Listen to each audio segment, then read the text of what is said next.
is up, everybody? It is the headmaster of Gaming Academy slash Gamer Quotient.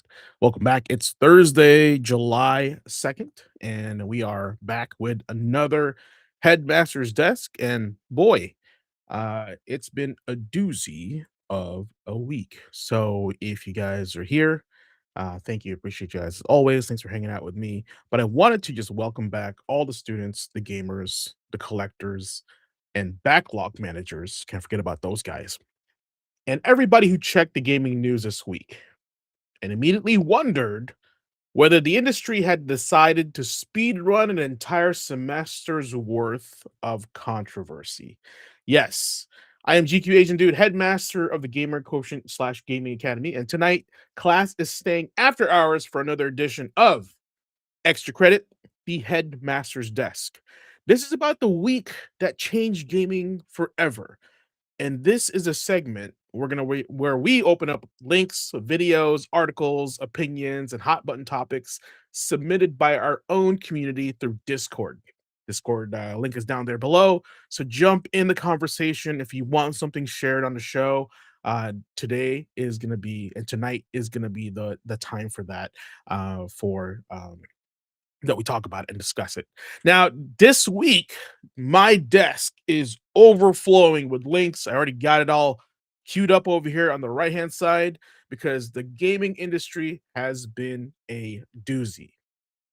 We got announcements, business decisions, player reactions, rumors, concerns, more than a few headlines that deserve a closer look instead of an immediate hot take. There's a lot to take in this week, and there's a lot to talk about. One of the biggest conversations tonight is the major change reportedly coming to PlayStation, a future built more heavily around digital only game distribution. Now, if you look behind me, well, I think this affects me a lot, right? As somebody that's been a legacy player and collector, grew up on video games, this is a big deal. And this is a big change. This brings up questions that go far beyond whether you prefer a disc or a download. This is about physical ownership.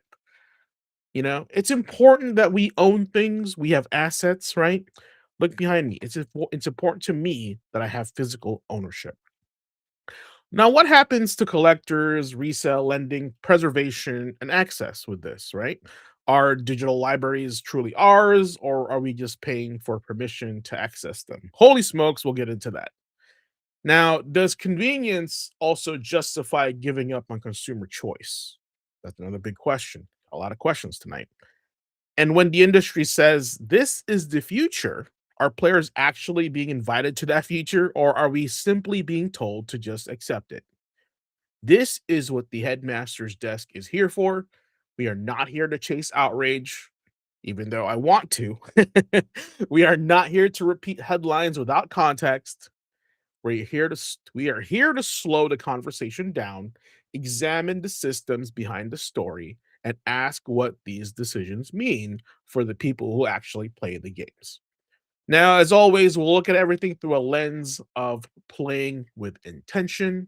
Is it worth our time? Is it worth our attention? That's how we roll here at Gamer Quotient, right?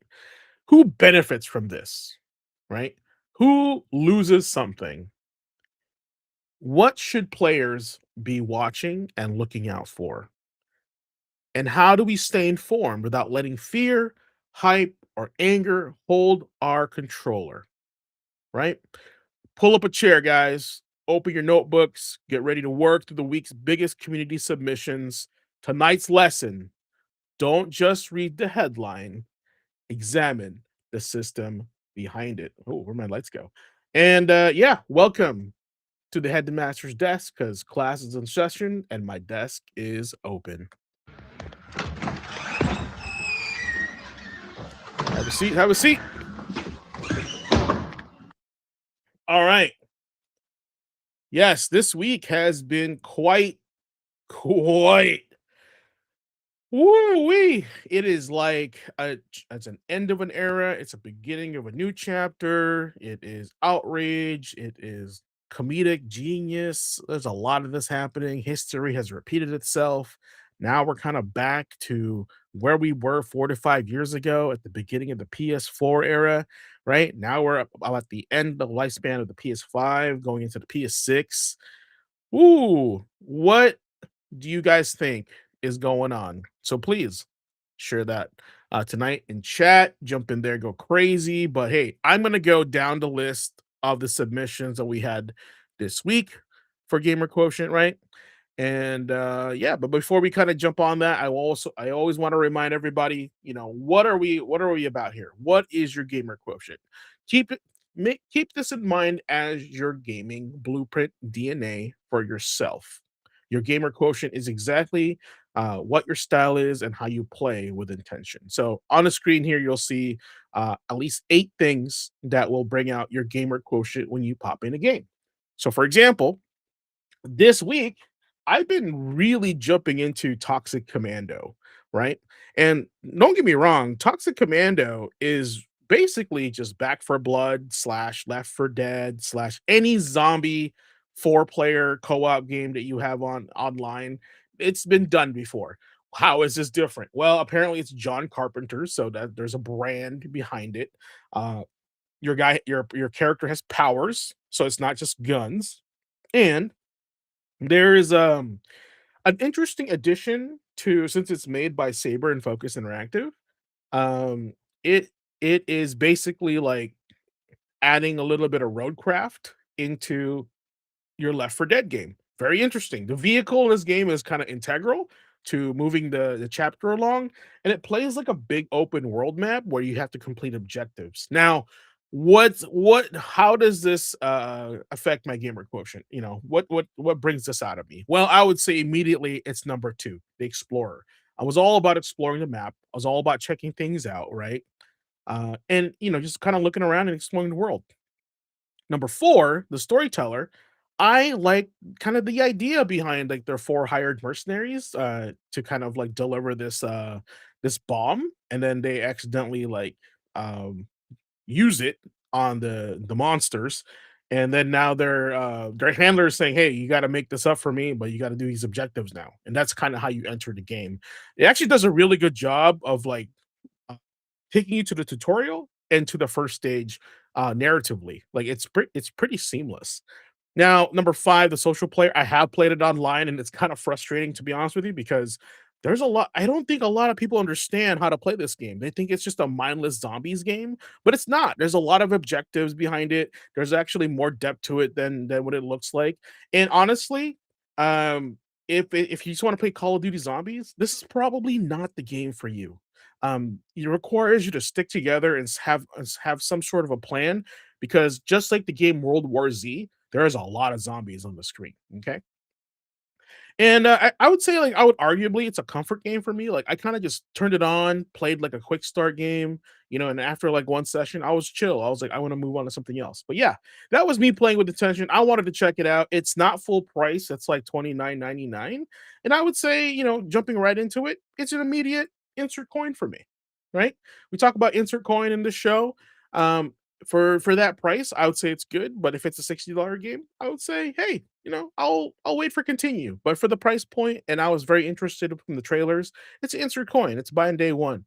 And if you have friends that like this genre, and I hope you guys do too, it does have cross play. So if you ever want to jump on and play with me, I'm totally down. And keep in mind, it's physical, right? So hey, I could have bought this digitally, but I waited, and here it is. The disc is in the tray, right, ready to roll, and I have a physical copy of it. At least giving me the illusion that I own it. All right, now let's move forward here. What do we got? What do we got? What do we got? Number one. All right, I'm going down through the list over here, guys, and the first thing I'll cover is this X post from Tommy.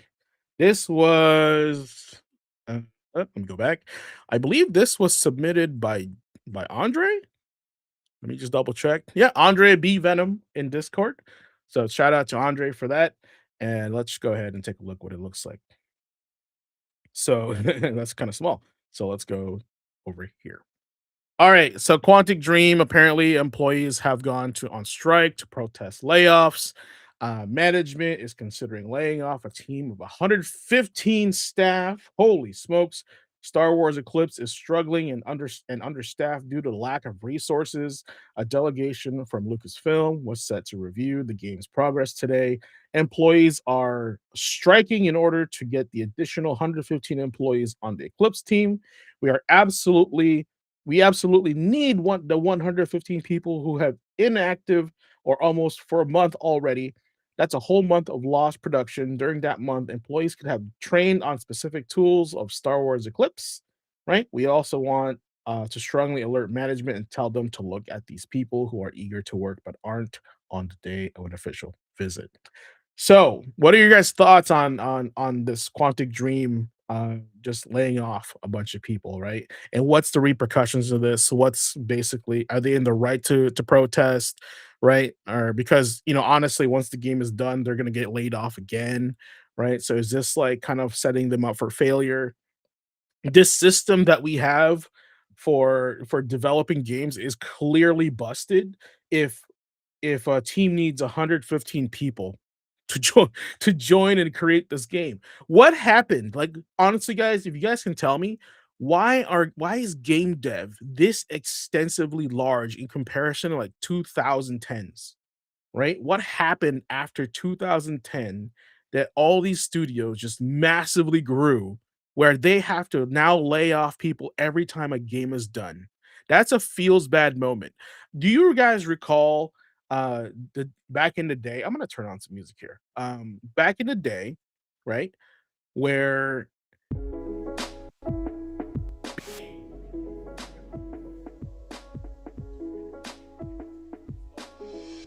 be like, yeah, we did it. Congrats on the launch of the game, right? I feel like they don't do that anymore. I feel like they're more like, oh, once this is over, someone's getting chop and block. You know what I'm saying? Bad management can't assign staff and create a vision. A layoff shows that leadership didn't steer the ship very well. So, who is leading these teams? Who are these project managers? Or are we just really just facing, you know, trimming the fat, trying to get as many dollars as we can. So clearly, because the number one way to reduce costs is to reduce labor, right? That is the official an official statement and historically proven that people get laid off to save money for a company because that's the easiest and the biggest chunk of what do you call this, of expenditure in the company, unfortunately, right? So what's going on here now? Here's the thing: this game can be done, right? So what I'm also seeing here on the flip side, and correct me if I'm wrong, chat, maybe these guys are not as talented as they think they were, or maybe the skill level of these developers isn't up to the level of what they were back then, right? We're talking about Iron Man levels here. Back then, they created a video game in a cave with some parts in a garage, right? With a dream and a vision and just like extra time with no budget. I mean, we're talking about 115 people here. That is like a studio already. They just laid off that many people. How does this make any sense, right? 115 people back in the day would have finished a game probably in like a couple years, honestly. Right now, one can argue, GQ games are complicated now. Games are way more in depth and infrastructure, right? They require online. They require all this. Yeah, it's just not that way. Video games have changed. It's unreasonable for you to ask for that. Yeah, but is that the kind of game we want as a consumer? Because I feel like us, the consumer, are kind of getting shit on right now. They're not listening to our needs and wants because of their bad decisions. And we'll get to more of that here in a second. So just wanted to cover this. Shout out to Andre for submitting this. Appreciate that, man. Feel free to send me some more stuff here in a bit. All right. Next one. What do we got going on? Oh boy, what do we have now? What do we have now? Oh, of course. So this is going to be from the tailcoat of last week's conversation, right? We were trying to figure out if GTA 6 has plans for a physical copy. Now, last week we were talking about if, was this a rumor? Was this something that is going to happen like a couple months after its release on not disc but with a case, right? And also, like, is there an actual disc coming out with this? Now, my question immediately when I heard of this was like, okay, how big is the game actually, and how many discs is it gonna take for for this to fit in, uh, in a game case, right? Because if you think about it, chat, if you think about it, if GTA, if you can hold what 64 gigs on a Blu-ray disc, on a single Blu-ray disc, right? Not dual layer. If GTA is 500 gigs, because I feel like it's gonna be that high, right? Especially with the online, that's like that's a lot of discs, like, so clearly it's gonna be partially install. The disc will be an install, and then the rest will be downloaded off the internet, right? So that's just, if you think about it, that's just how it works, right? Like, I'm not trying to take anybody's side, like, container right, to the machine of if it's the full game, right? So that's kind of, these games are getting large, right? So that's kind of what we'll have to worry about. What's that? Final Fantasy 7 on the PlayStation 1 was 3 discs, right? Clearly that was, I think it was like 600 megs a disc or something like that. And so they had to put it on 3 discs. It's just how big of a game it is. Even with Final Fantasy Rebirth, was it not 2 discs, right? So these games are just getting larger and larger, and I totally see where they're coming from. Now, this was submitted by the Blue Riot Bot. Shout out to Blue, of course. Hollywood Reporter, citing a source, says Rockstar Games has no plans of a physical disc launching of GTA 6 anytime soon, and not months after. This comes after a debunked insider made viral claims of a disc launch being delayed with next to zero game outlets. Okay. Well, it makes sense, right?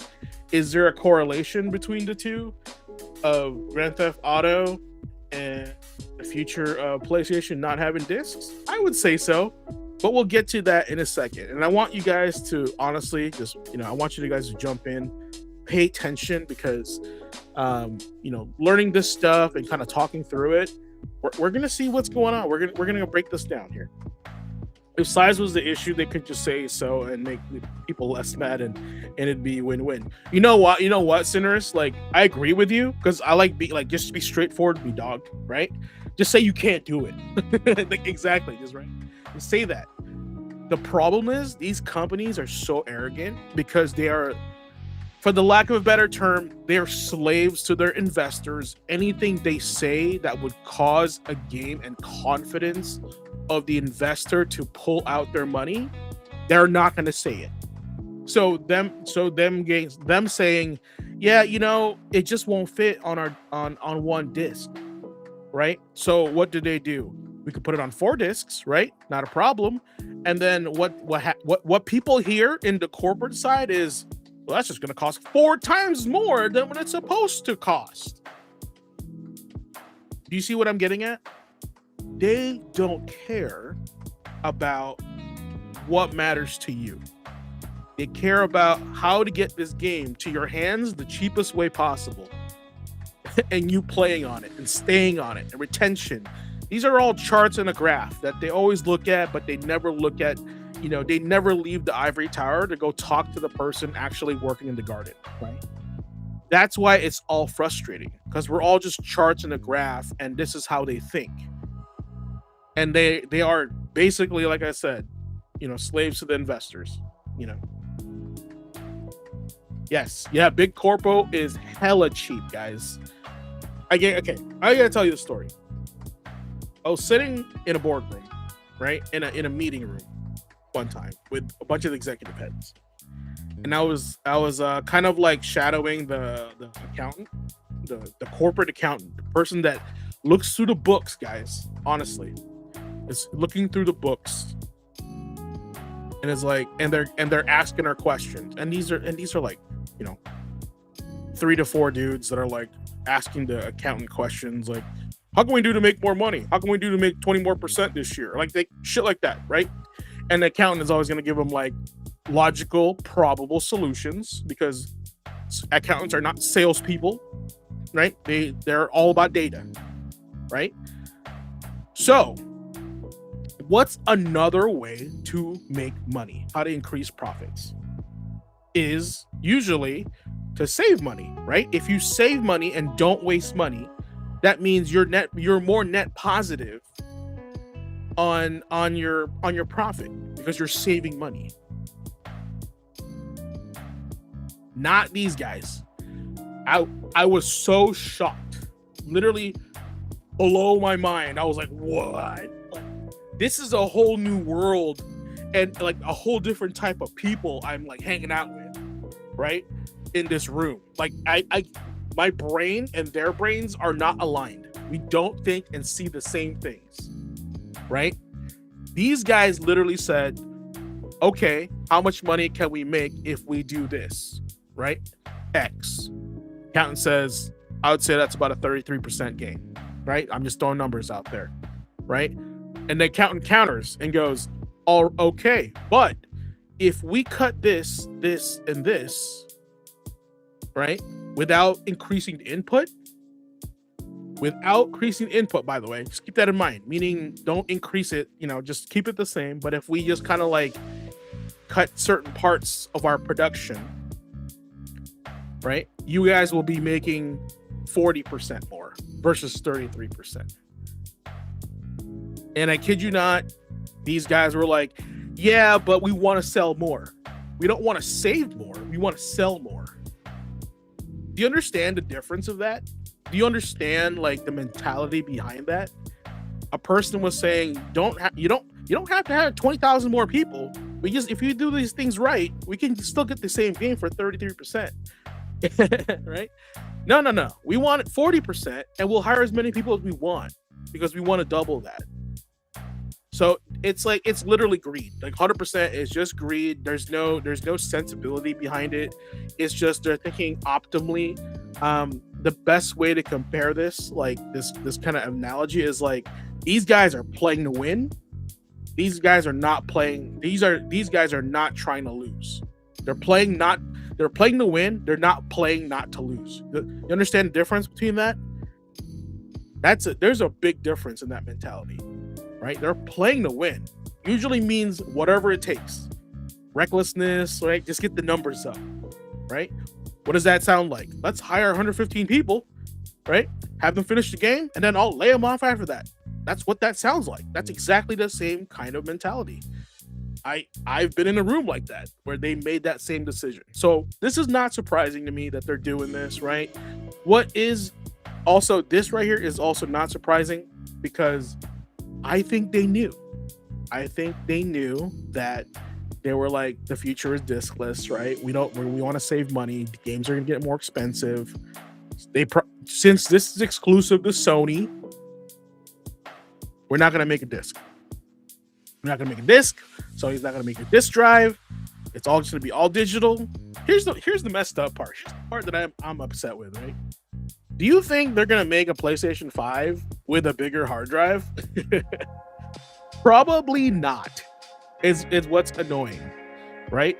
They're not going to sell you a bigger hard drive PS5. It is so stupid when they do that. Anyway, shout out to Blue Right Bot. I know you're in chat. Appreciate you as always. All right, this one's fun. This one is submitted by Jagos. This was a very good one. Shout out to Jagos. Jagos, very impressive look and search on this one. GTA 6 is, guys, this is gonna blow your mind. GTA 6 is the cheapest GTA title in the series when adjusted for inflation. Sounds crazy, right? But the numbers are there. The numbers are there, man. Isn't that crazy? Isn't that crazy? Shout out to Jagos. GTA 3 2001 $50. It was 94.29 today. Basically the ultimate edition. Vice City $50 92.42, same thing, so not bad for a year. San Andreas 2004 $50 87.77, so we were doing pretty good in 2004. GTA 4 came out in 2008 $60 $93, so we're going back to that. 2013 $60 85, so we're hey, we're going, we're kind of like teetering off, right? And now $80 for GTA 6. Oh my goodness, guys. It's I don't care if they sell I don't care. They don't care to sell you this at a loss. Grand Theft Auto. I'm talking about Rockstar. They want you playing the game, right? The investors are the ones annoying 2K to put the price up, because if this is like $1 billion game, I want my $1 billion return, right? You gotta look at their decision making as if you put money into this. You have stake in the matter, right? And then once you put your mentality toward that, your view of this whole scenario is going to change drastically. Because if this fails, you're out $500 million, right? Or I'm just throwing you a number, right? I'm not saying that's the actual number, but imagine giving these guys $500 million and say, all right, I'm giving you $500 million, but when you're done in 90 days or 6 months, whatever, I want $1 billion back. So you guys will do whatever it takes to repay this man or get his $1 billion, right? At the our convenience and our wallet. We're the target audience for this thing, right? Yeah, and Cineris, and you're right. I actually agree with you, right? Because there is a little game called Mecha Chameleon that is selling like hotcakes, right?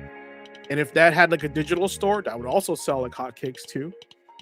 So I agree with you that a lower barrier of entry of a game, right, can get more people in the player base. Now, here's the thing with GTA 6. It's all about arrogance. 100% arrogance. It's GTA. Devs are literally changing their release schedule because of this game. What does that tell you? This game is the messiah of the gaming industry, right? So if they're afraid to contend with GTA 6, that's a problem. That's 100% an issue. But this was really cool. It was really like interesting to see like the price for inflation, right? Here's the thing. Here's the interesting about this, right? Look at the entry point of GTA 5. They could have sold that for 70, right? I mean, they did. They have a deluxe edition. They had a collector's edition, right? But where they made their real money is the shark cards, right? It's post-purchase recurring revenue, right? And so that's why, if you look at like the GTA 4, that probably didn't have as much DLC to download and microtransactions that GTA 5 did. GTA 5 is I have a feeling like scientists or economists are looking at this game and going, this game has its own currency within the game and it's making so much money. It has more gross revenue than most countries in the world. Like, this is genius, right? So they're going to try to copy that. Oh yeah, 100%. Chop is right. GTA 6 is still going to be played into the 2030s.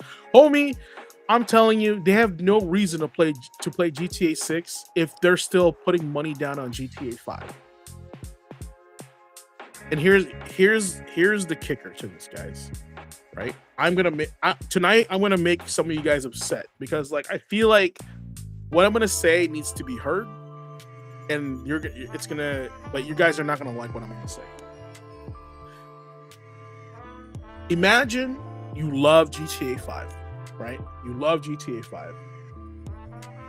You spend hundreds of dollars in this game. Shark cards, DLCs, cosmetics, right? You're invested. You're in. You log in every day. You got a crew.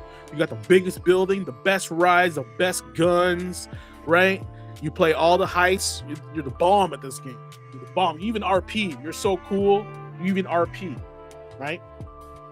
Then GTA 6 gets announced. I haven't heard one, and I'm going to get really aggressive here. I haven't heard one fucking person say, oh man, I spent all that money on GTA 5. That sucks. Now I gotta put it all in a whole new game.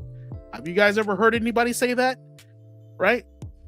No, they go, oh shit, GTA 6 coming out?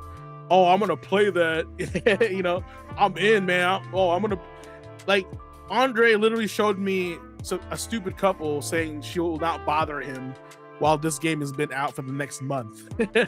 Right? So that guy's committed to the game. He's in there. He's gonna pay money for this. He probably doesn't give a shit how much this game costs, right? He's in there. He's gonna play it no matter what, right? That guy's not gonna bitch about GTA 5 spending all that money in GTA 5. You know why? Because he's addicted. He's a super fan. He loves this shit, dude. He loves it. So, the other day, I saw you guys post about DOA 6 last round, getting all upset because you can't get the costumes in DOA 6. Oh no. All that money I spent on it. Oh no. You know why? Because you don't care about the game. The guy that's interested in moving to the next game, that's committed to the next game, won't care. They know this. These guys know this. They don't care, and they're gonna be willing to jump on the game and play the game. That's just how it works with these guys, right? You're not the audience for that game that you don't like. They're not doing that for you. They're doing it for this guy. The guy that's like, don't talk to me for 10 days. I spent $100 on 5. I'll spend $600 on 6. I don't give a shit how much it costs. I'm in. That's how they see you guys. Honestly, reflect in the mirror for a second. That's how these guys in these ivory towers, in these reports, view you guys, the consumer, right? You guys are not smart to these guys.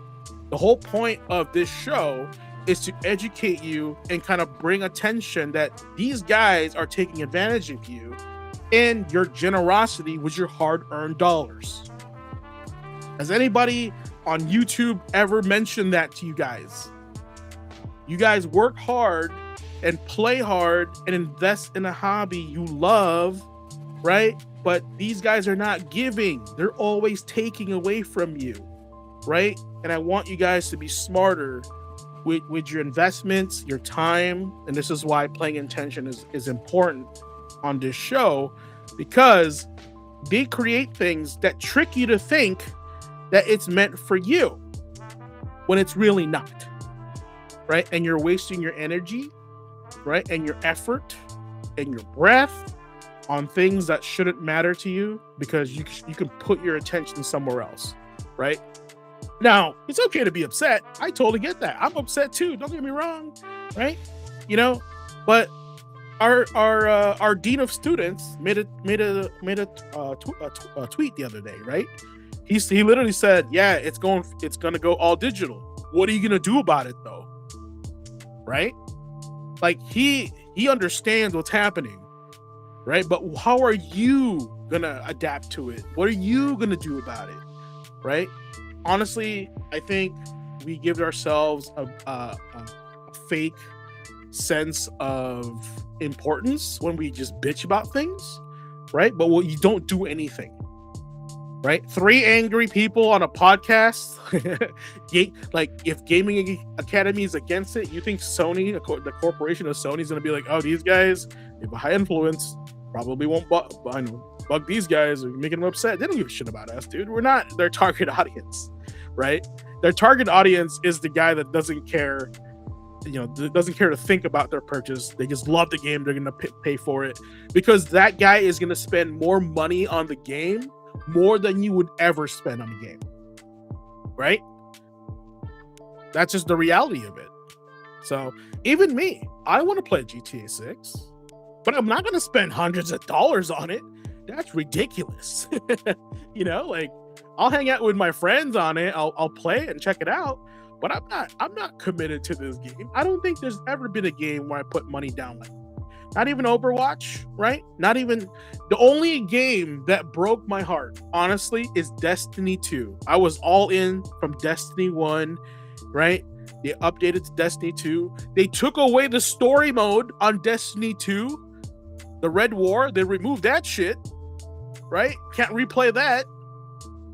Charge you an expansion and a season pass and expansion 4 times until they get tired, bro. No. That's cool. Here's the thing. The game had changed from its initial advertisement to my hand, right? So I was like, this is not the same game I'm playing anymore. I'm spending more money on this than I'm supposed to be. Like, what the heck? And unfortunately, it took me that long to realize it. So I'm a victim of it too, right? I'm the victim of it too. And yeah, they took it away. How you gonna make me pay expansion and season pass when you're just gonna take it away?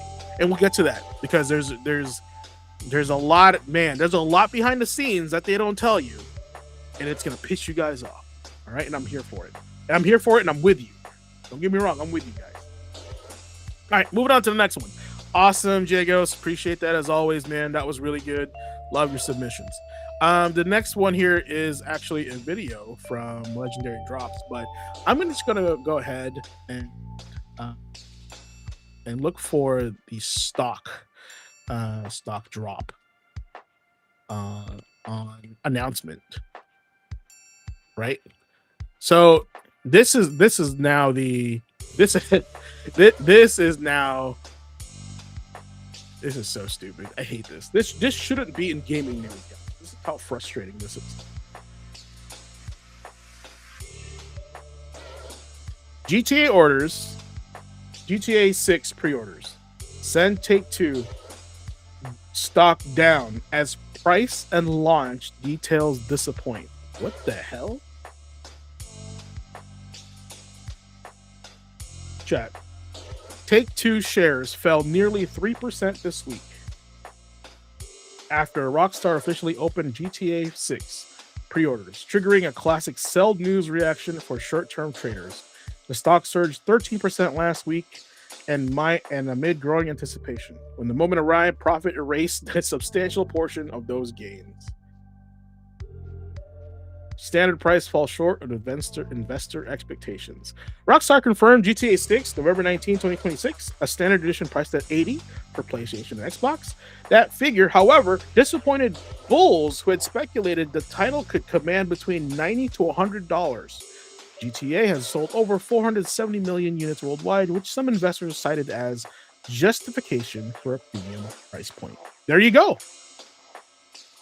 This evidence right here, right, just goes to show you who's in charge of making our video games. Isn't that crazy? That the reputation of a company, of a stock company, the stock of a company that makes a video game could tank because it was announced the wrong price. What did I say earlier? I literally said earlier, these guys, Cinerus, you said it, right? These guys are literally afraid to tell us things because of shit like this. They don't want to tell you the truth because the truth sucks because they know it's not good, but they have to save face because of this chart. Chart go up. Oh, it was bad. Chart go down. Not good. And here's the thing. These guys don't give a shit about the game. I can tell you that right now. They said the magic word in financial investments, right? In day trading. Or is it?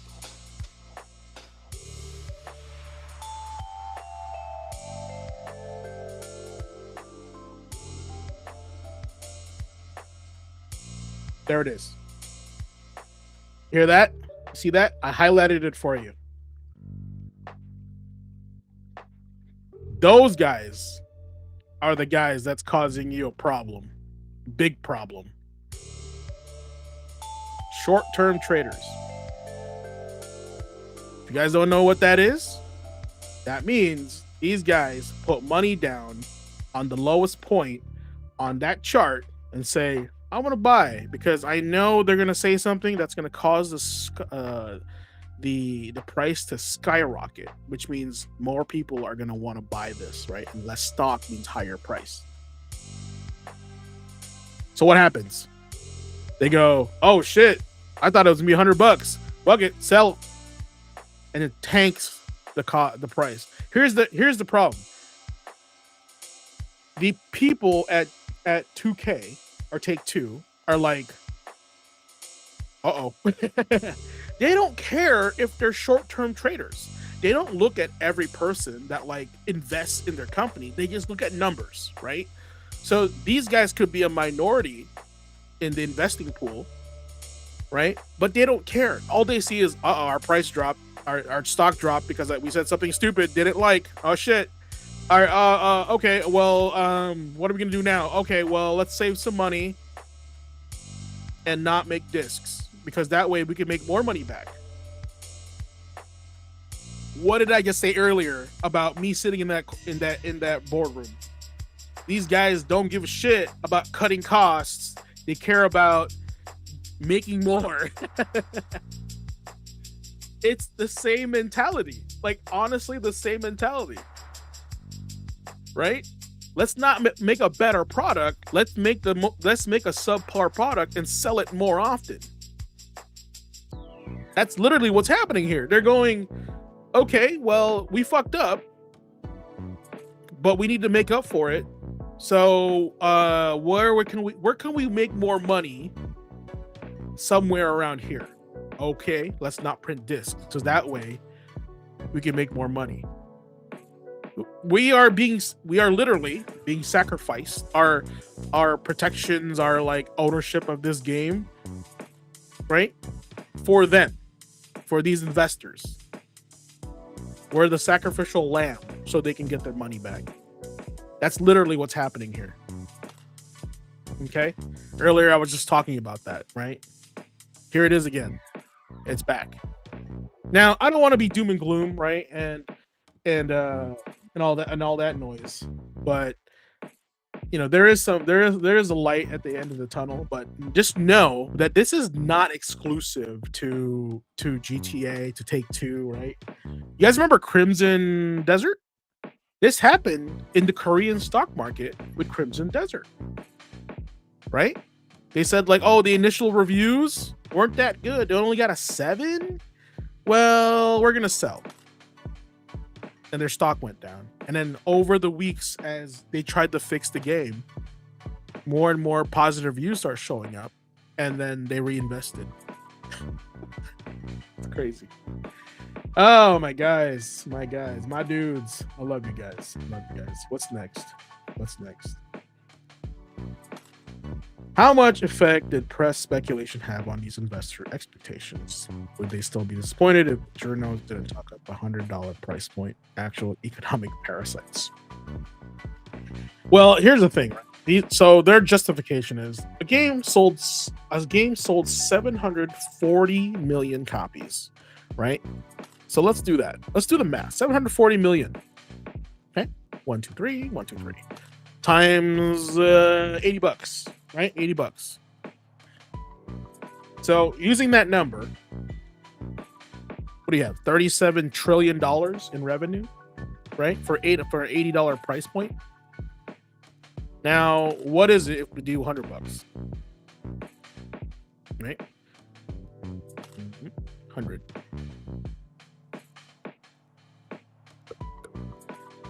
$4.7 trillion. Yeah. Well, short-term traders, man, they don't see it. They're literally like opportunists, right? They're like all the Wall Street bets guys and all the guys that jumped on GameStop. I didn't know about it and they jumped on. But yeah, it's, man, $4.7 trillion, guys. If the game was $100, that's a good chunk of cash, right? So I'll ask ChatGPT if 470 million copies of GTA 6 sold at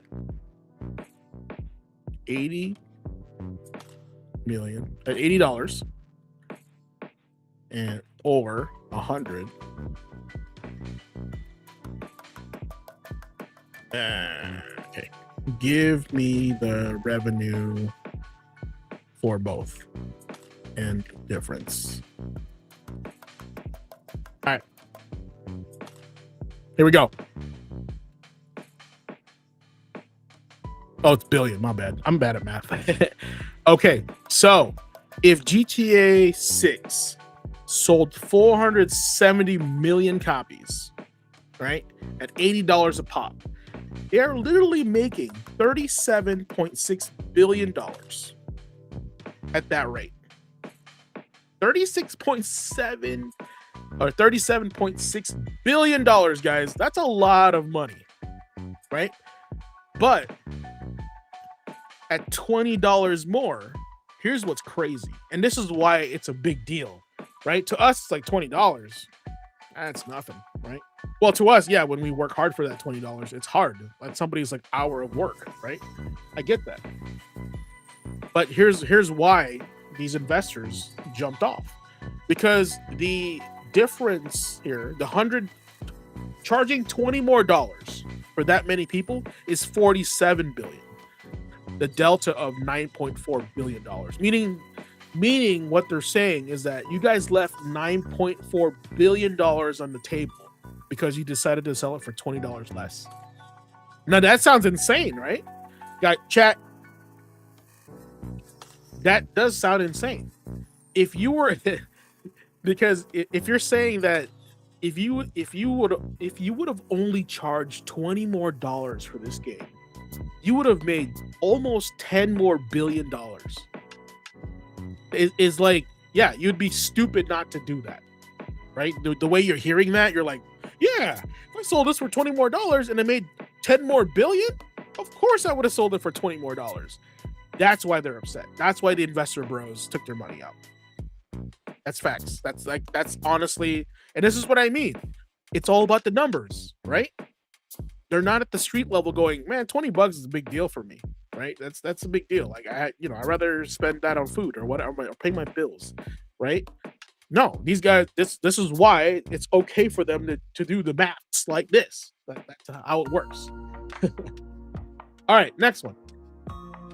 Are you guys fired up yet? Are you guys like hanging in there? How you guys doing? I need to drink some water. I need to hydrate.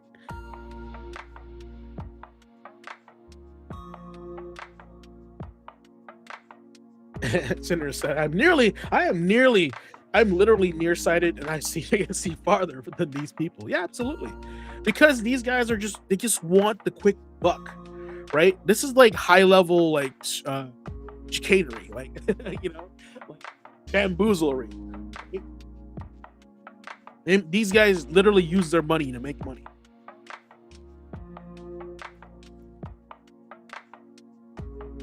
This is what happens when you have too much money. You get bored with it, and you're like, how can I make more money with my money? Right? All right, next one. This one submitted by Jagos. Shout out to Jagos. Mecha Chameleon has become the top-selling paid game on Steam, beating big games like Cyberpunk 2077, Baldur's Gate 3, Dead by Daylight, and Path to Exile 2 during the Steam Summer Sale. The game was created by a team of 2 Japanese developers and developed in about 2 months on a small budget. It sold 10 million in less than a month. Chat, give me the price for this game right now. How much is this game on the Steam sale? And how many copies did it sell? 10 million? All right. How much is this game?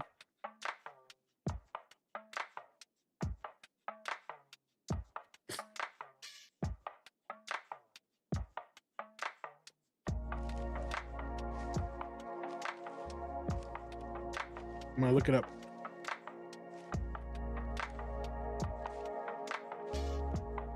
$5.99? Oh my god.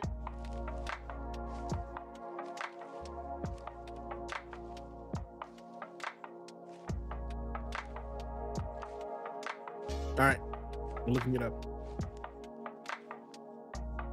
Not on sale, by the way. Holy jeez.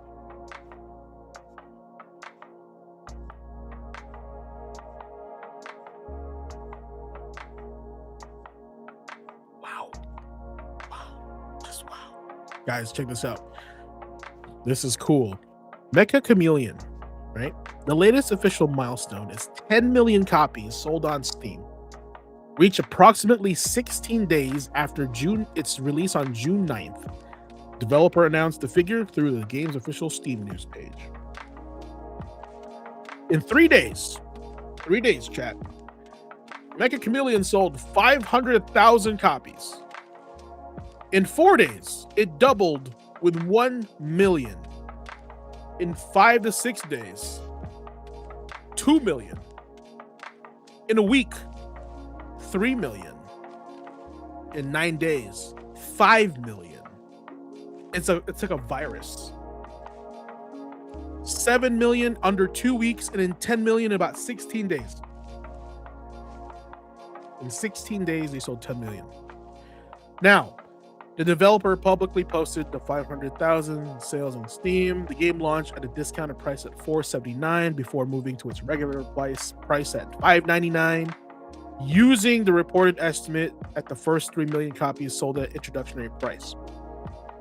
These guys they sold 3 million at $4.79, 14.37 million, 7 million at $5.99, 41.93 million, so $42 million, estimated gross of 56.3 million. Ladies and gentlemen, if it's 2 Japanese developers, that's 28 million each for these guys. $28 million. Right?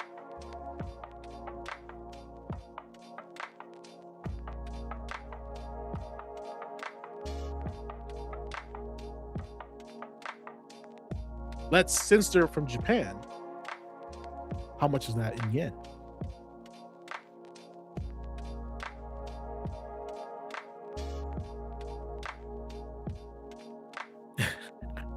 All right, the exchange rate for about $1 is 161 yen. 56.3 million USD is 9.07 billion yen.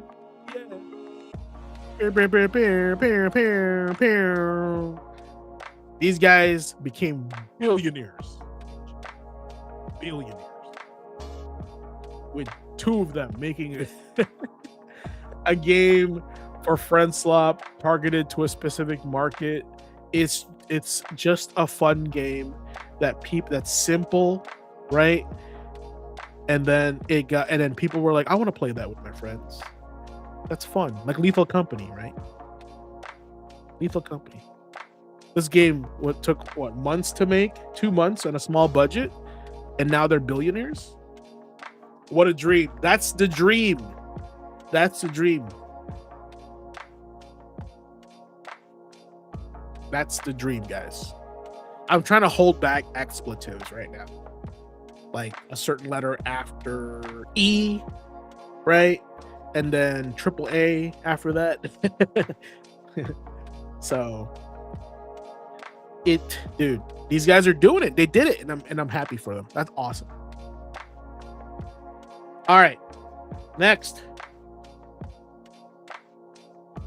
Oh boy. Oh boy. This one came from the lounge, I think. Who sent me this? Who sent me this? There's a reason why Peak is a big deal. Yeah, I understand. I know Peak is good. I watch some people play that. Okay. So I did a little bit of research on this game. Super Monks is a studio that helped create Absalom. It's been placed in judicial liquidation. So hold on. Before the rage is I want to clarify this. I did this earlier.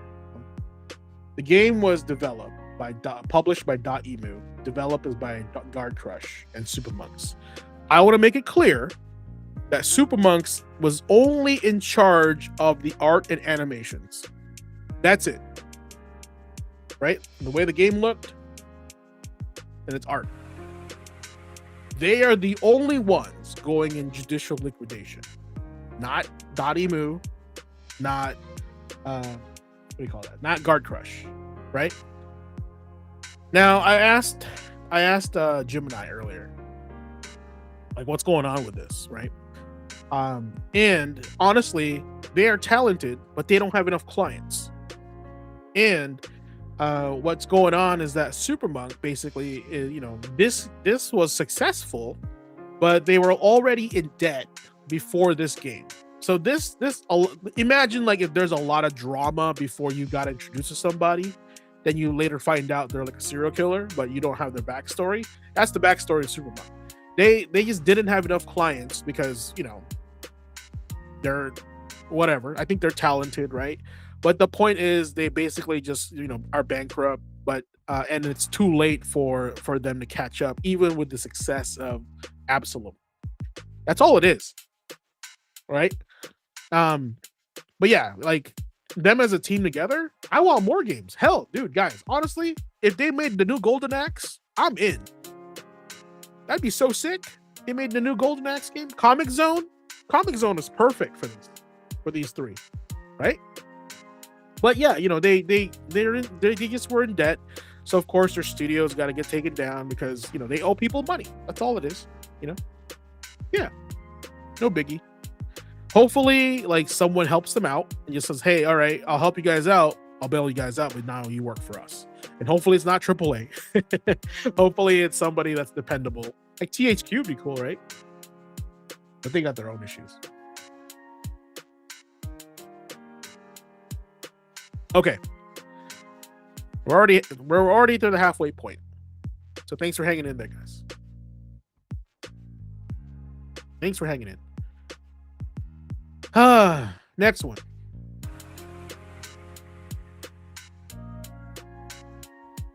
This one was, I believe, from good old Nicholas.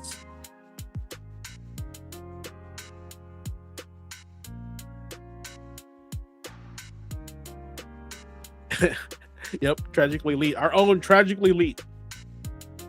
Xbox testing disc to digital feature that digitizes a physical game collection. All right, chat. Tell me immediately how you feel about this. Is this cool? Does this suck? Let me know. I'm gonna take I'll be back in like 2 minutes. Okay. Think about it.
Hey, chat, what you got for me? I'm gonna read these.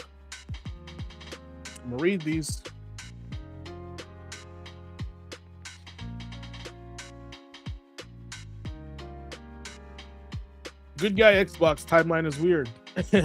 By Cinerus. Nintendo should have done it for the Switch. I agree. Oh, yeah. Specifically for the Wii U and GameCube discs. I agree. Give the people a reason to have a digital library with you.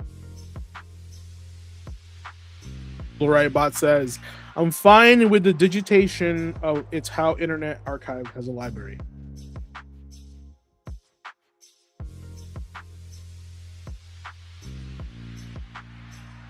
Okay. All right. Here's my 2 cents. From a quick like glance, right? From a quick glance, we can say, wow, that's really cool. That's pretty cool, right? I would love that. Basically burning a copy of my game into a hard drive, so I have it digitally. It's kind of like a reverse burning a disc. You're installing it, right?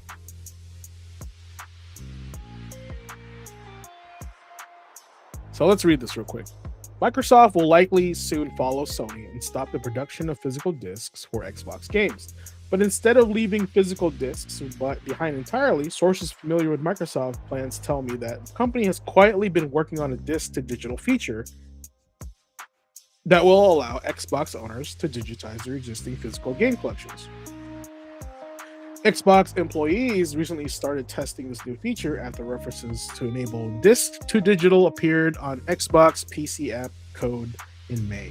I'm told that MS disc-to-digital feature will work on Xbox One, Series X discs only, not for those 360 or original Xbox console.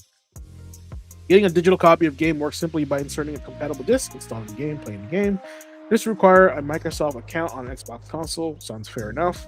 We'll grant a digital entitlement for physical games. The digital entitlement is tied to a specific disc and will move from account to account if you swap the physical game with a friend or log into a different profile to play as this base game. Okay.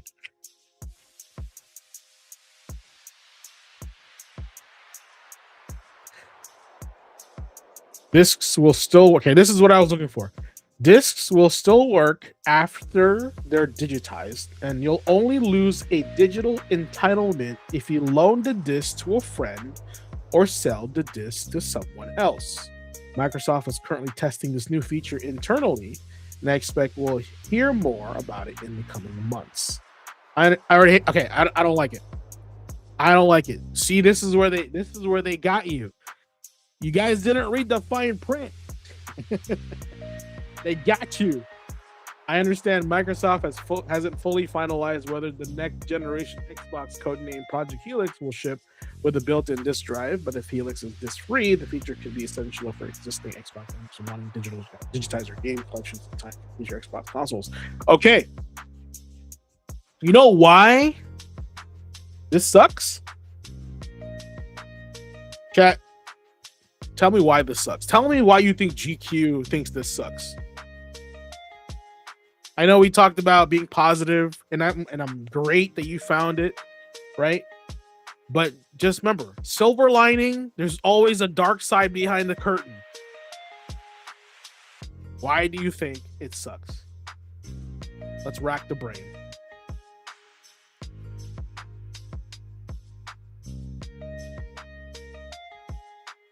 And shout out to them for actually addressing the issue.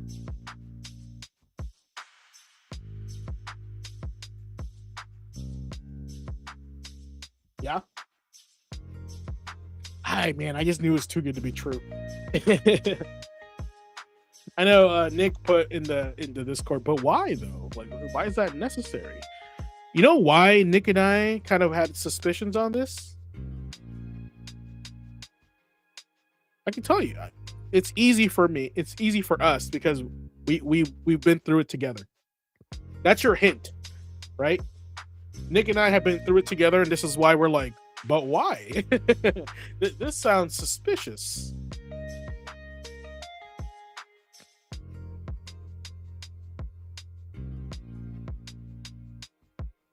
I can feel it. Y'all trying to think of it. Yes. Absolutely, Cinerus. Absolutely. You know why? It's us. It's literally a red herring. It's a good guy disguised as a wolf. Let me explain. Hey guys, let me go ahead and digitize your games for you. Not a problem. Right? You want that disc? Let's put it in your Xbox. That's cool, right?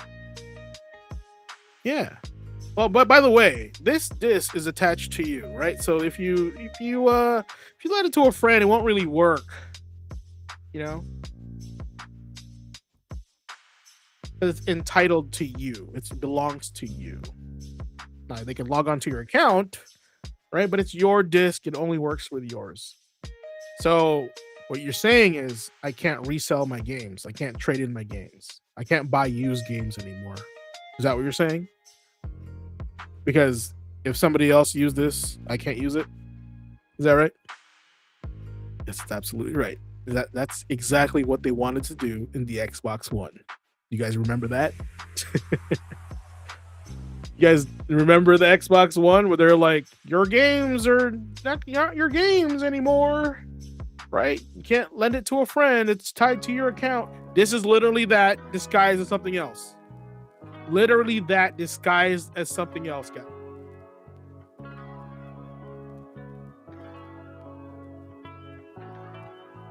See how they got you in the first half? Disguised as something cool and good and awesome. Good guy Xbox. And then when you read about it and going deeper, you're like, oh shit. This gets rid of the second-hand market, secondary market, the used market, the rental market, right? Guys, the industry has been trying to get rid of rental stores for the longest time. This is not new, right? This is not new. In the 80s, Nintendo was always trying to get rid of people renting out their games, right? Because they want to sell more copies. So what did they do? Right? They adapted to that. They couldn't do it. They couldn't stop people from renting out their games. And you know what they did instead?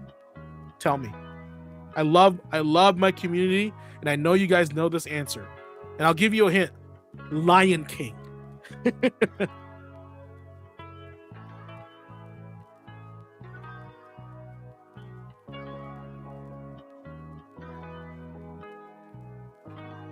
Cool, now play the game without putting the disc in. Brother, when they were like, we're not gonna lose money from rentals, you know what they did instead? What does our dean of students say all the time about retro gaming?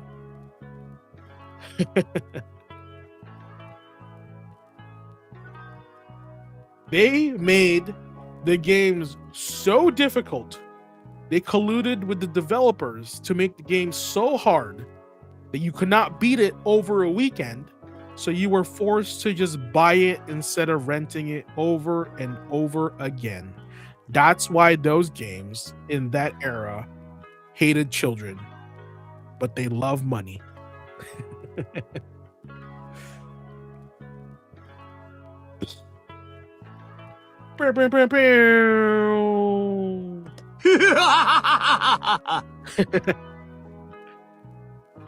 Yep. They hated children, but loved money. That's right. That's right. They inflated the difficulty of video games because they didn't want you beating the game as a rental, right? Because let's be real, I grew up renting video games at the local game store, right? $2 for like a day, right? $2, take it home, play it for the day, return it the next day before they close, right? Versus what? $40, $60 for a game on the Super Nintendo, right? For the games, if the game's trash, you're not wasting your money, right? But if you like the game and it's hard enough, you're not gonna beat that in one day. You're gonna be like, fuck it, I'm gonna have to save money because I can't rent it like 10 times. Yeah. Crazy, right? Crazy how we peeled layers of the onion, and we found the rotten core of this good guy technique they're trying to throw at us. Insane. I love it. Thanks for the submission, Tragic Elite. Wish you were here, bud. Wish you were here. All right, another interesting topic, and I love this topic, is the ESA tries to walk back calling private and community servers illegal, because earlier one of the reasons why the what is that? Stop Killing Games got crushed by the Senate is because they said that, like, if you guys have private servers, that enables piracy. That promotes piracy. Private servers promotes piracy. It's like they kind of know how piracy works, right? So here's the thing. Here's my counter position on this. If having private servers is piracy, what does that say about these companies that have the only access to the servers? How are they different?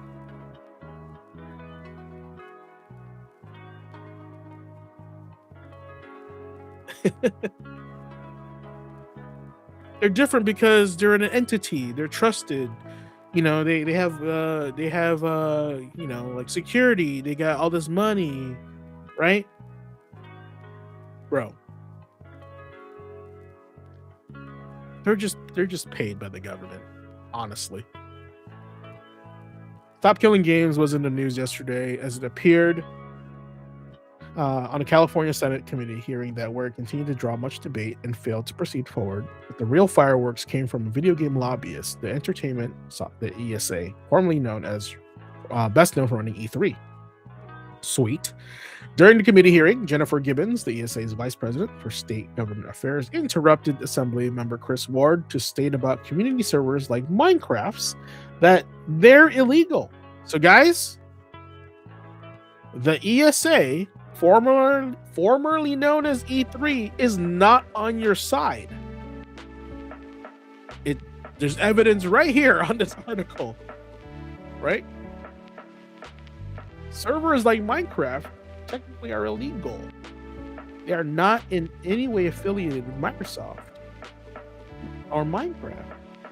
Has gotten a lot of criticism because those community servers not employing the same safety standards that Microsoft does on their Minecraft servers.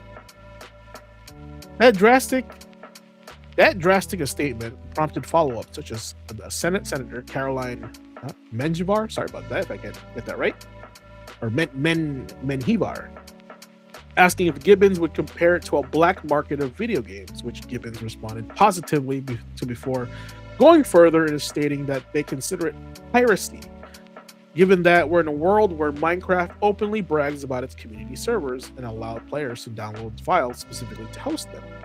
It is not the wisest decision to call all community servers illegal pirate black markets.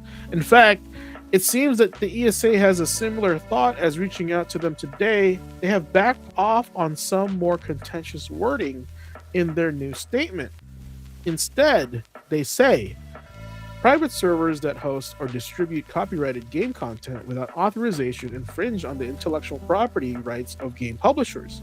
While publishers may take different approaches, all publishers reserve the right to exercise their rights against IP infringement. Provision in California, was it Alabama, 1921, that proposed these servers as a legitimate alternative to keep games running raises concerns about a publisher's ability to enforce their IP rights. In addition, private servers operate with no oversight from the publisher and do not uphold the same trust and safety standards. This could create an unsafe environment for players and be counter to the industry's commitment to fostering safe and fun gameplay for all players. It is the internet. It is a crazy place. So Here's my thing.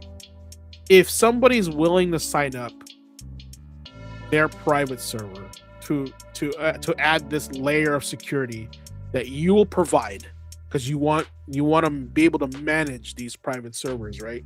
It's almost like you're not there to control it, but you're there to gatekeep the bad stuff from coming in or going out, right? That should be your only job in these private servers, right? Do you think people would sign up and be like, cool, I'm okay with that? Or do you think they'd be like, nah, I don't want you on my server, bro. Like, you can do something, like you can steal my data, all that stuff. Because like we're trying to meet in the middle here, right? Or just trying to meet in the middle. The fact that the ESA still exists baffled.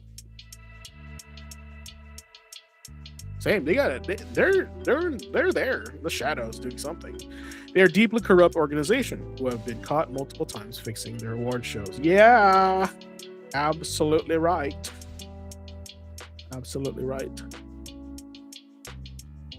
This is somewhat a different case, as where there has not been permission granted is more of a gray area in many ways, unlike cases where there are server files provided for players to host their own servers. We have reached out to Microsoft to see if they have a statement about community servers are illegal. After Stop Killing Games, it failed to get a majority in the community, but they are seeking to get it reconsidered while building greater lobbying effort, both in California and other parts of the country. Yeah, people have no rights to their own shit anymore. Yeah, this is kind of an uphill battle, and here's the thing: I want Stop Killing Games to win, right? I want game preservation, right? And here's where they need to freaking change the law. The law, right? Things that have IP, public IP, right? Like Mickey Mouse and shit like that. They expire. They become public domain. Why can't they apply that to video games? Or like after a while, like after a long time, like for some reason Shogo came to my mind. You guys remember Shogo, right? Let's just say Shogo has been out for over 30 years, right? No one gives a shit about Shogo. Nobody's selling Shogo anymore, right? So you download it, and you're like, well, I have this copy of Shogo that I bought years and years ago. No one cares about Shogo. So if I want to share Shogo with people for just them to play it and not make money off it, right? That's okay with me. But no, they're like, oh, it's IP, it's infringement on IP. You don't. Isn't the argument you don't make money? If you don't make money from it, it's okay to do that, right? Why can't they do that same thing with game preservation? It makes no sense. These companies don't give a dick about Shogo. I'm pretty sure the creator of Shogo doesn't give a dick about Shogo either. Right? So why does it freaking matter? Because there's laws to change the law. You know why they're not going to change it? Because the person that made Shogo or whoever, right, is going to say, no, I made Shogo, I want control of it. Even though they don't care. They want control of it. Guess what I'm saying? Because just because it got brought up to light again, because of like something more important, now they're like, no, I don't want. Now they care all of a sudden. But another 5 years, they'll forget about it again and not care anymore. Crazy.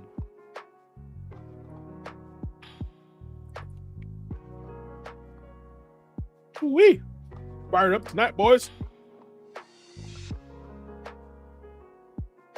All right, next one. Ooh, we made it. We saved the last portion of the show for our big controversial topic.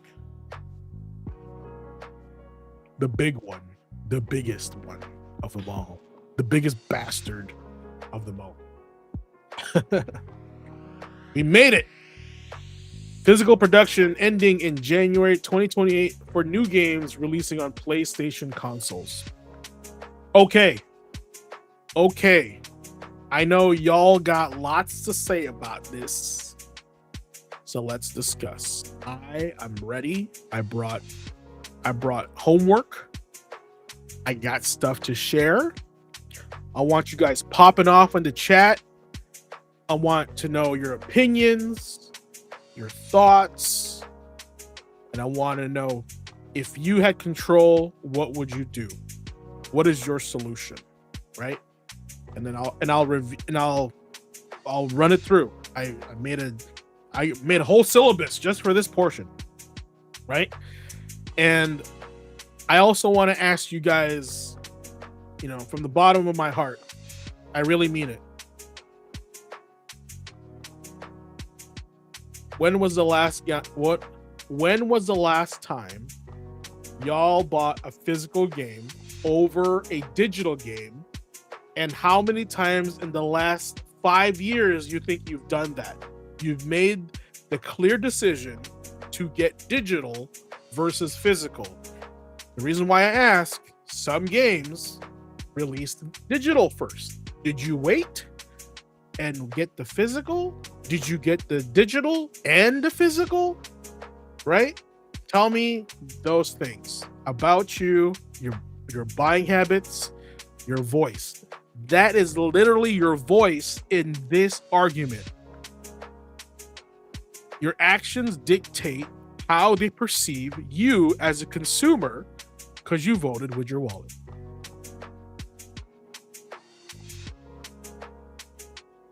They wanted to be consumer friendly. They could do a print on demand and sell directly to PSN.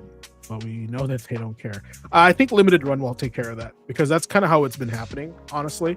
Limited Run has been like, oh, you guys don't want to print it? We'll do it for you because I think there's enough, or we like your game, or there's enough demand for it. I got Switch physical and Steam digital. I mean, Steam, you can't get physical, bro. But you're okay. I'll let that slide. You can't even get physical. And if you did get physical on Steam, I'd be impressed. And I want to know how you did that. Generally selling all their physical goods directly through the console storefronts should be a no-brainer. They do sell their physical goods on the PlayStation Store, on their website, because I bought from them before, so it's and they sell hardware there too. Like it's all there. But I'm kind of talking about, like, for example, one of the game, and I'll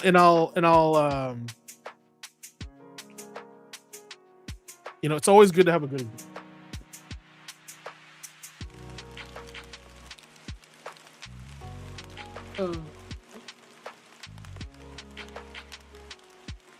yes. So Ball Pit is actually a really good example of this, and Marvel Cosmic Invasion, which, by the way, and I will tell you this, I do not have a copy of Ball Pit and Cosmic Invasion physical, but I have bought Ball Pit digitally. That was me. I made that choice, but I still had planned to buy physical when it got released because Ball Pit had released months before the physical came out. Now, on the flip side, I waited for Absalom to come out on physical and waited and held off on the digital. Okay, those are just like 3 examples right now.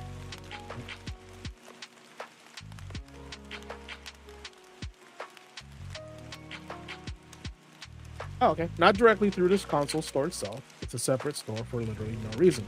There are some indies who do sell physical flash drives that are on Steam, but that's not directly. Yeah, I mean, like my local nerd shop has Punch Club physical, and I was like, that's cool that they have Punch Club physical, and it's for Steam. So, I kind of want to pick it up when I have extra. Okay, let's talk about this first. Okay, I'm gonna read this. In response to shifting trends, zoom in here for you guys. In response to shifting trends in consumer preference, new games will be released on PlayStation Store at retailers in digital formats only. As consumer preferences in the broader entertainment industry continue to shift away from physical discs to digital, physical game disc production for all new games releasing on PlayStation consoles will be discontinued starting January 2028. We have a year. Enjoy that year. Following this date, new games will be available on PS Store and retailers in digital formats only. This transition has no impact on games that are already released and will be releasing prior to January 2028 in this format. This is a natural direction for Sony Interactive to adapt to consumer trends as the general preference for digital media significantly outpaces physical discs. This transition will enable us to align more closely to how most of our community prefers to access and play games today. We'll continue to prioritize our resources to drive innovation in how players can access games, provide choices as to where players prefer to purchase new games, whether that's at retailers or PlayStation Store. We remain committed to delivering world-class gaming experience to our fans, and we thank you for our continued support. All right. This is kind of saw the silver lining of PlayStation doing digital only with the digital PS5. All right, guys. Did you like this? No. All right. I know this is a big deal. It's frustrating, right? I'm gonna throw you some numbers. I'm gonna throw you some details on a report I had created for this segment. Right? Report I created for this segment. Report. It's a better camera here. Let's do this one. Okay. Losing discs is going to hurt PlayStation a lot in the long run if their service shits the bed. Andre, I'm telling you that right now. You are wrong. You are wrong, sir. Because you're responding from your experience. I get that. I feel you. I feel you, brother. Don't get me wrong. I'm on your side. I'm on your side on this, but you are wrong. Here's why. You remember, Oliver posted, right? Oliver posted, yeah, physical discs are going away. What are you gonna do about it? Great. I hope you guys do something. You express your dissatisfaction on it, and you should. Honestly, you should. But this is how they're seeing the situation. They're being Sony. All right. Ready? Guys, I'm about to blow your mind. This is confirmed, not a rumor. Sony Interactive Entertainment announced it will discontinue physical discs for all new PlayStation games in 2028. This does not mean, okay, let's clarify a few things. This does not mean PS5 discs are being discontinued immediately. We have a year. Existing physical games will suddenly stop working. Sony is ending every Blu-ray or physical media business. The PS6 has officially been confirmed as digital only, and that's accurate, right? It seems like it's not consumer friendly, right? It sounds like it's not consumer friendly, but this is why they're doing it. Pay attention. Oh, I hate reading this. Most PlayStation game purchases are already digital. Sony's fiscal year 2025 results show 78% of PS4 and PS5 games, full game unit sales, were digital download. You can't tell me to my face that the community does not want to go digital only when 78% of PS4 and 5 games were full or digital downloads. This is what I'm talking to you guys about. This is what I'm telling you. What was your wallet? And this is what they see in their dang reports, right? I contributed to this. I bought stuff digitally as well, but I also bought physical. Let me explain. I'm gonna go into it further. During the final quarter, the digital ratio reached 85%. 85% of people buying digital games are buying games are digital. 85% of the community. You are now minority in physical games. Sony recorded 1.056 trillion in digital full game revenue, right? Compared to 125 billion on physical revenue. That's it. I don't even need to read the rest of this. That is it. That data right there tells Sony why would we go physical when we're making way more money doing digital and we're not printing them. Doesn't that upset you guys? That should upset you. But the fact is, we are contributing to that number. I contributed to that number. I'm not going to sit here and lie to you guys and say, I only buy physical. No, I bought digital games. I bought Ball Pit digital. I bought, the games that I like digitally, but I also bought them physically. So I contributed to both numbers, right? At the final stage of grief. So what I'm trying to say here, guys, it's our fault. We brought ourselves to this situation because of how we play video games. Now you can argue and say, but GQ, that's not fair. If the only way I can play this game is digital, then the numbers are inflated for digital. Right? Well, sir, the thing is, you don't have to buy the game. But you did anyway, right? And so they're using that data against you. And here it is. Now, there is an important qualification. That 78% figure measures full game units sold, not the percentage of individual customers who prefer digital. Now, this also combines PS4, PS5 sales and excludes subscriptions, DLC, and microtransactions. These are full games, right? They're excluding DLC and not like cosmetics and stuff like that. Okay, so that's, I want to be clear on that. It's at least 78%. That's still over 50. The gaming landscape has changed. Let's be real. It just has changed. Okay. I'll just read these because this is under the umbrella of this is why. Digital distribution has better economics. We talked about this last time. A digital sale eliminates replication, cases, printed inserts, packaging, transportation, warehousing, retailer inventory, unsold product risks, right? These are all things that they would pitch to somebody and be like, yeah, that makes sense. Let's make it digital, right? Yeah, that makes sense. Yeah, exactly. Right? So that's why they're leaning this way. Okay. Now, Sony can also adjust prices and promotions instantly. So that's cool. Like if you want to make it a sale game, right? But that means they can also charge you more.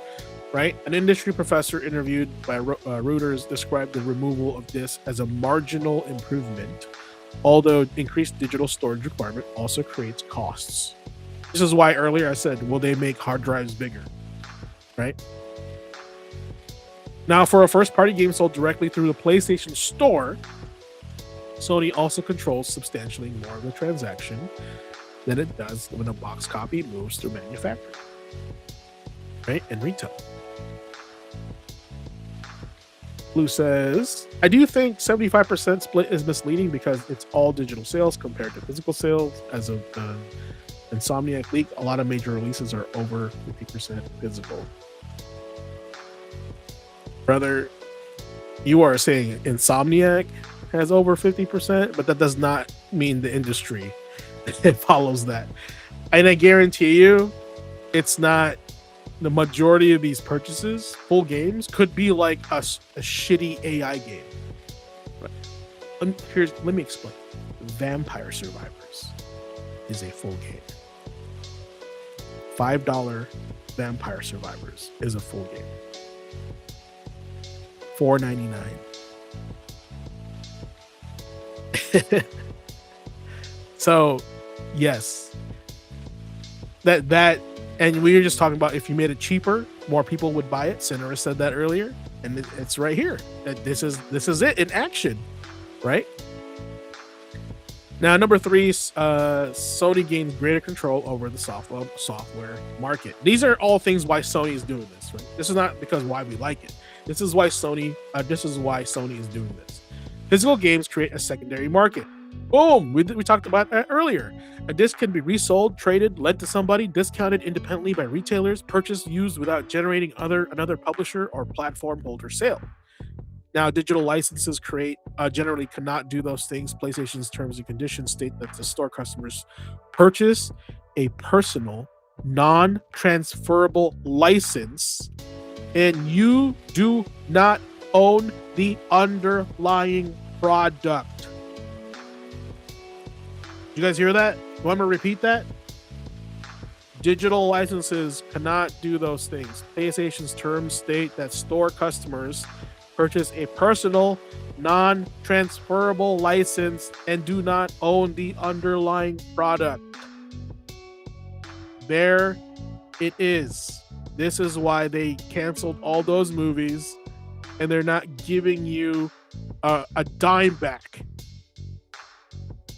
for those movies. You don't own the movies, you own the license to watch the movie on the PlayStation Store. Reality check. Okay.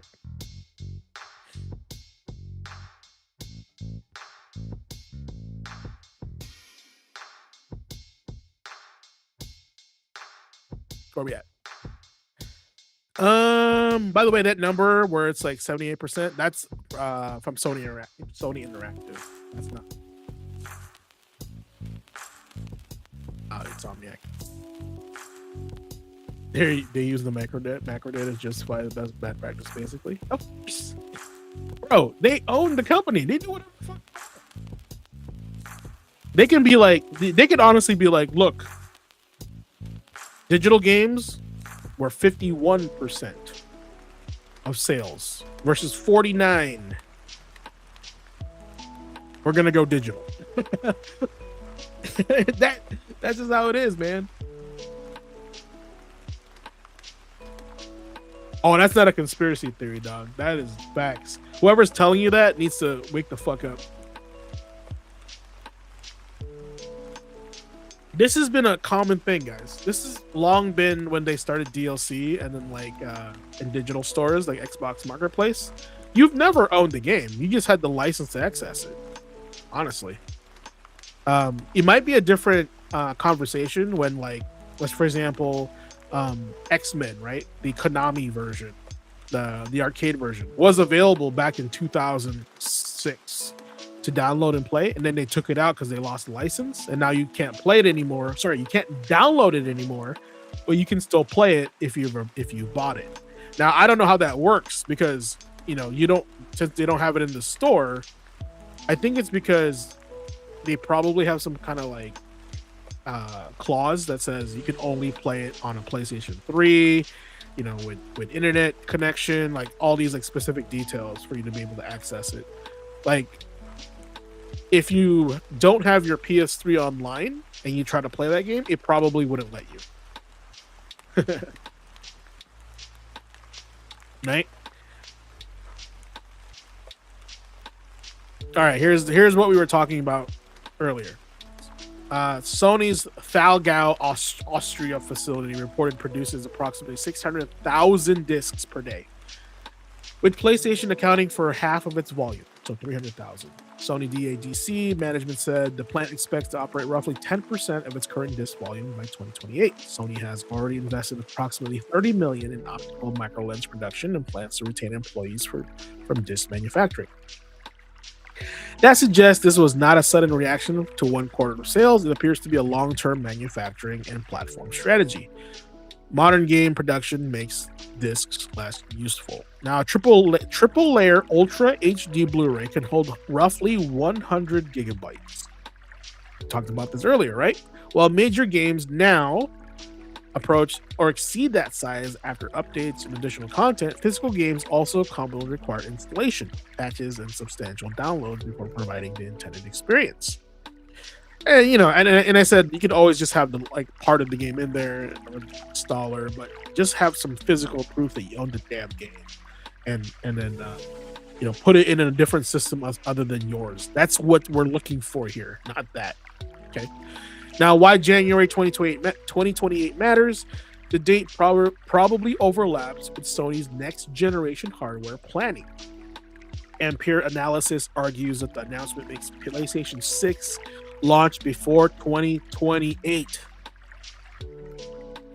I don't even care. And expects that a base PS6 model may lack a disk drive. That is analyst inference, not a confirmation from Sony. Now, Sony's wording refers broadly to PlayStation consoles rather than only the PS5. That makes this look like a generational platform decision. Yeah, we know. You don't care. Here's some interesting things to think about, right? Sony says games will remain available at retailers in digital formats. What the hell? So are we buying key codes now? Possible formats include download code cards, box codes, or PlayStation Store credit. The wording is especially noteworthy because Sony stopped allowing retailers to sell full game PlayStation download codes in 2019. Interesting. Now Sony needs to clarify whether retailers will regain the ability to sell individual games again. Okay, so we'll probably go back on that. Sony has not confirmed whether the future PlayStation hardware will read PS4 and PS5 discs, ending the new disc. Okay, there it is too, right? Another reason to go discless. They don't care about backwards compatibility anymore with the discs you already have. Now, I don't know if your downloaded games will work on the PS6, but me, I'm screwed. Right? Like, I have all these physical games. I can't play them on PS6. I'll stick with the PS5. Right? All right. Players will lose several mechanisms that currently pressure game prices downward. Right? Used copies, retail clearance discounts, trading and reselling, borrowing games, competing physical retailers, collectible editions containing an actual playable disc. Yes, we love those things. Now, Sony's explanation, consumer behavior has shifted towards digital. It's supposedly supported by sales data, but the full strategy is broader. Digital gives Sony lower distribution costs, greater control over pricing, and customer relationships. Fewer manufacturing obligations, no used game competition, and a cleaner transition to the next generation. See, this right here is all like a pitch from some guy in that building saying, this is how we can save money. All right, this is how we can make more money. This is it, guys. It's done. We are an end of an era, right? Welcome to the new era of video games. Digital only. Physical is not there. No used games. No lending your friends games anymore, right? They have full control of your library. They can cut you off whenever they want. You have to have an online subscription to access these games. You're done. We're done. These are not consumer-friendly tactics anymore, right? And here's why it's purposely not a consumer-friendly tactic. Because earlier, I believe, like, we were talking about, oh, that's not consumer friendly. Well, it's not. All these are all pro Sony things. These are all things that Sony will benefit from, and not us, right? They don't give a rip about the consumer because we just consume. Going back to GTA 6. And people willing to pay $80, $100 for a game and not care and pre-order it. Matter of fact, let's look at how many GTA 6 pre-orders there are.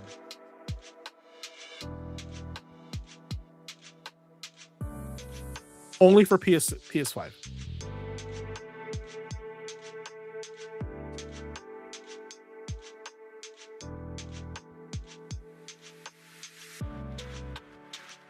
Oh my God, they got the data from investors.com. That's crazy.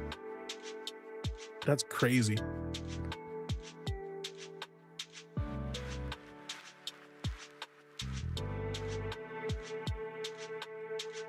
There is no verified public total. One analyst estimated 55 to 22 million pre-orders across PS5 and Xbox. Applying reported industry pattern that PS5 represents 75% to 80% of major single-player console launches, speculating PS5 range of 17 million on a high and 12 million on a low. So let's just go 15 million, right? 15 million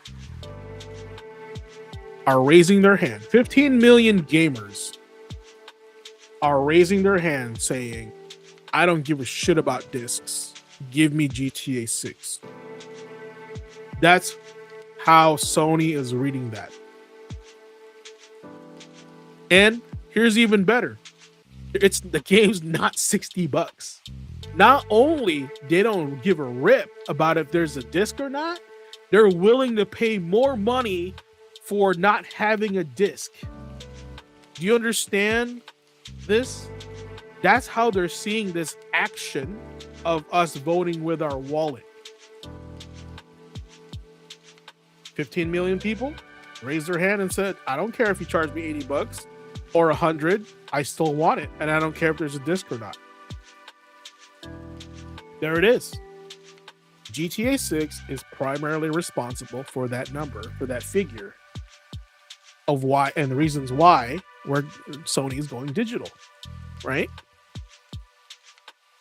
Now, this is also an extrapolation, guys. This is not official. This is, of course, right? Just keep that in mind. But estimates is often like a decent way to figure out what's going on. But honestly, there was not even an option to go physical on this game, right? So even the people that are like willing to wait are not even going to wait anymore because there's no option for it to go physical at the moment. So they're just going to go, hey, I'll buy. I just want to play the game. So I'm going to buy it digital. They're not like us. The majority of gamers, guys, are not like us. They're not like analyzing this. We're not preserving. They're not trying to preserve video games. They just want to consume it and then go along with their day, right? We're in this together. We're like a community. We want to own things. We want our hobbies to be protected. We want to maximize our investments in our game and our hobby, right? We want to be overall like happy with the industry that we invest in. Like we want to feel like, yeah, they're listening to us. They're giving us what we want. And my hard-earned money, they deserve it because they're giving me what I like.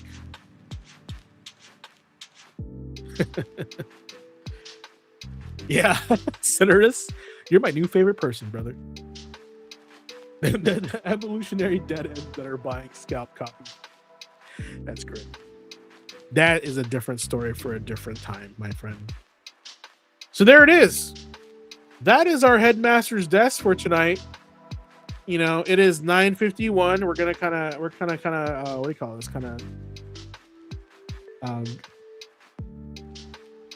Calm down from this madness because it has been quite a show. Ooh, and I'm gonna be real. I'm pretty sweaty because I got pretty amped up on this conversation. I got pretty amped up. This is probably one of our most passionate, one of our best shows we've had, just because, man, this is a big deal. This is a big deal, right? This is a big deal for gamer quotient in our community and for overall the hobby that we care about. And unfortunately, the future looks pretty bleak, guys.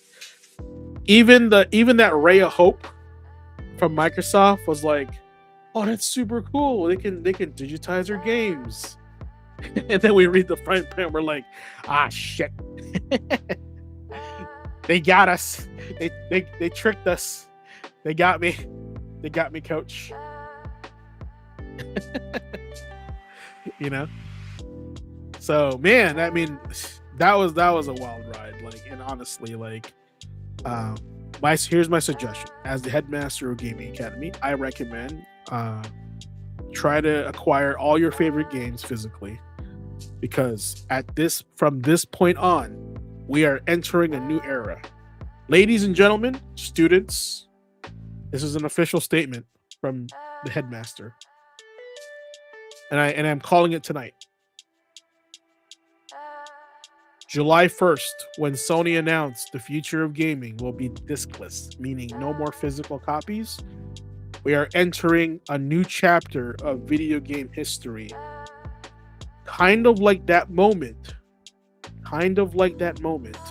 when we went from cartridge to CDs, right? If you guys are old enough, you guys will know what I'm talking about. We were all kids. Video games were cartridges to us. We're like, oh, cool cartridges, man. Pop it in the machine, right? And then the PlayStation, Sega Saturn, the Dreamcast came out. And we're like, what? A CD? Whoa, this is crazy, bro. Like, we're honestly going from... Oh, let's see if I... Do I have a... I think I have one here. Hold on. I know I got one here somewhere. All right, that's all I can find right now next to me. We're going from this, right? When we were kids, we're going from this, pop it in our Game Gear, right? We're going cartridge, bro, right? And then we get older in our teens. I was there, Gandalf. I was there. And then video games turned into this.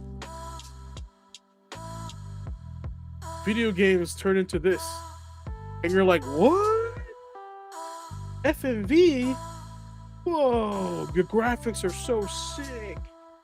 Oh man, this holds way more data than a cartridge. Just like that's kind of why PlayStation chose Sony over Nintendo, because it was a better medium for like FMVs and holds more data than their cartridges, and they cost less to make. It's almost like they always go for the cheaper route, and they've been doing it for the longest time, right? Guys, you're not gonna believe how much this game cost when I bought it. All right, right now, chat, look up how much Crazy Taxi and the Dreamcast cost. Please look it up right now. Used, please, used, not sealed, used, with a case and a manual.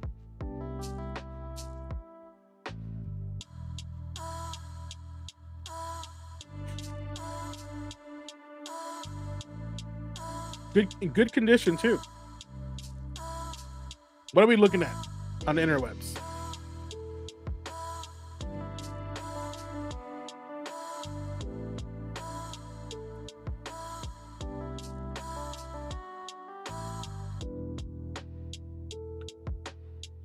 Ooh-wee. Some good stuff, Gandalf.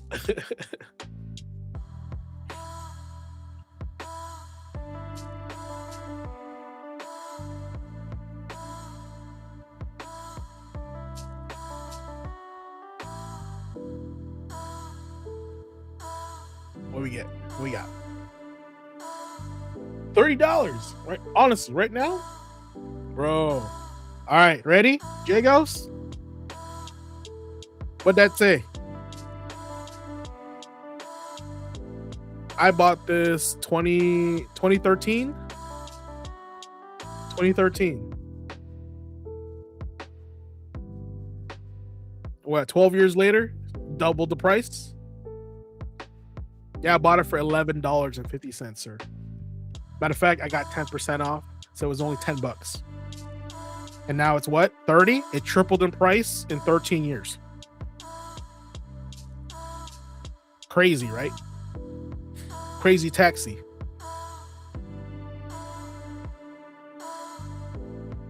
So, that's where we're at.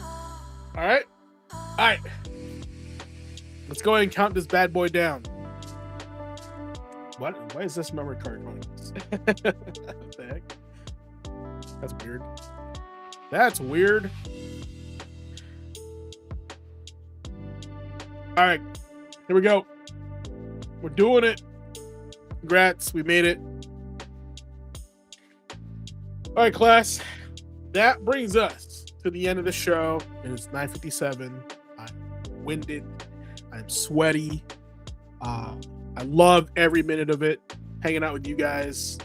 Headmaster's Desk has been super fun. This is only the second extra credit class, but man, I feel like this is gonna be that show, right? I love it. But tonight, the extra credit session is coming to a close. Yeah, we opened with Discord submissions from you guys. We worked through the headlines, we examined the arguments, and even tried to separate what matters from what is simply making noise. And if there's one lesson to take from tonight, it's this. The gaming industry is always changing, but not every change automatically benefits the player, us. The move toward digital-only games may offer convenience, faster access, and fewer physical limitations. But it also forces us to ask harder questions about ownership, preservation, pricing, access, resale, and how much control we are willing to give up for the convenience. Because when the disc disappears in the game, not just change formats, right? The relationship between the player, the platform, and the purchase changes with it as well. That doesn't mean that we have to reject every new direction, though, right? We have to make that leap. We got to trust the process. But man, it sure does feel kind of shitty. Not gonna lie. It means we should understand what we are agreeing to, and that's what we did tonight. And this is why we play with intention here at Gamer Quotient. Now, we here do not let the industry choose our opinion for us. We do not let outrage replace understanding. We learned a lot tonight. We learned about about how we participated in this whole thing, and maybe what can we do in the future to kind of show them, like, hey, this sucks, but hey, we still love this. We love this, and your voice does really matter. We don't let conveniences. We don't let convenience stop us from asking what may be lost. And you guys listened tonight. We also investigated. We dug a little bit deeper than normal about this situation, right? And even in the end, I even asked you guys, how many games have you bought physically, and how often have you done it? We reflected on that. Even I'm a victim and I contributed to this as well. And then we also decided what deserves our time, our money, energy, and attention. And as always, right? Especially our coin. Check out Toxic Commando. So keep submitting those links, guys. Keep bringing the topics to the Discord. Keep challenging the headlines. Keep asking questions. Keep digging deeper. And most importantly, keep asking those hard-hitting questions. Because an informed player is harder to manipulate, harder to rush, and much harder to separate from their wallet without a good reason. This has been Gamer Quotient / Gaming Academy Extra Credit Headmaster Desk. I'm GQ Asian Dude reminding you tonight, don't just react to the update, read the patch notes, and don't just follow the industry's path. Ask who designed the damn map. And before you press accept, make sure you understand the terms of the game. Now go out there and play with intention. We'll see you Saturday. Class dismissed. Have a good night.